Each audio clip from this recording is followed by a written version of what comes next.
I'm saying. Yeah. You know that saying that goes, tell me who your friend is and I'll tell you who you are? It's very much that, because a lot of the time when I express a certain, disdain with what some men say or do, someone will say, yeah, you're right. Like my friend does this and this. And I just go like, your friend? Like I've literally had a man who I thought was very, intelligent, very, very talented, not a bad person at all, turn to me and go like, my friend beats his girlfriend. And then just go, your friend? Like, are you still friends with this kind of person? Like, is that not a deal breaker for you? And of course, it's not fair to put the responsibility for the bad ones on the good ones, but it's always quote unquote the good ones complaining that, look, I'm not like them, I'm different, don't lump me together.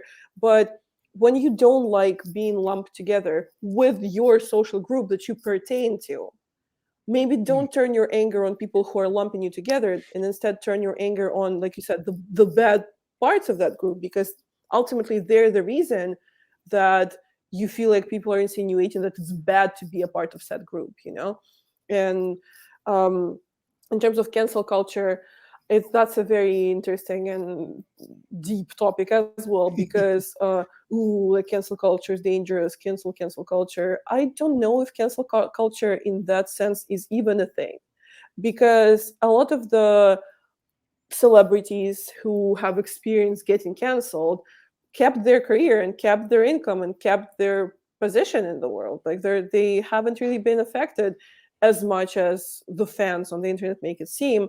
And um, I've been in in a smaller scale, but I've been like in the shoes of people who get canceled, because I've had like a couple times people be very outraged with something I said on the internet. And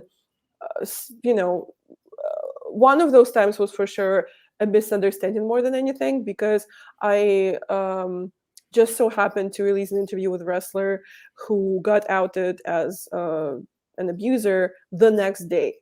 So at the time of releasing the interview, I didn't know, and people just didn't really look at the timestamps at the time, because everyone's scared and everyone's sad and everyone's confused, and it's very valid. And they just saw, the video on my page, and they want to be, wow, well, you're platforming an abuser. And I go online 2 hours later, and I'm like, oh my god, I had no idea.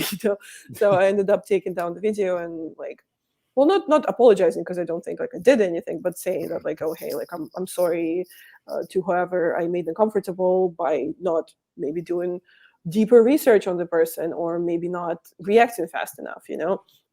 And another time it was 100% my fault. I said something about men's mental health that was very insensitive, which I realized later, because I have the benefit of women in my mind. So the way I worded whatever I said was disrespectful to men who struggle with mental health.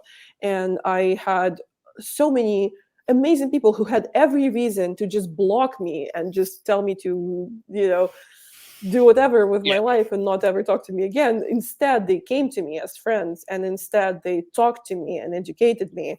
And I obviously took the post down, and I apologized, and I donated to a men's mental health organization. And it's something that still haunts me in a way, and it's something that whenever people disagree with me, or whenever people want to express they dislike me, they have the screenshot tucked away and they just post it under my tweets. And it's it's the consequence of my actions, and it's healthy to experience the consequences of your actions sometimes, and work on yourself and try to make up for it. And I do think I have been trying to make up for it. And it's definitely unpleasant to have people pile on you. It's definitely unpleasant to get like 30 death threats in a day.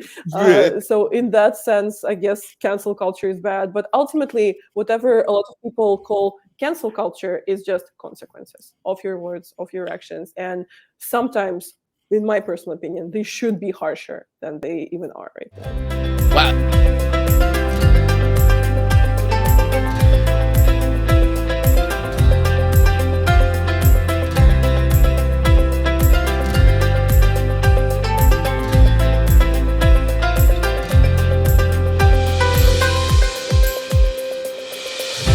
Always remember, you are not alone. Catch full episodes every Monday at 12 p.m. Eastern, 9 a.m. Pacific.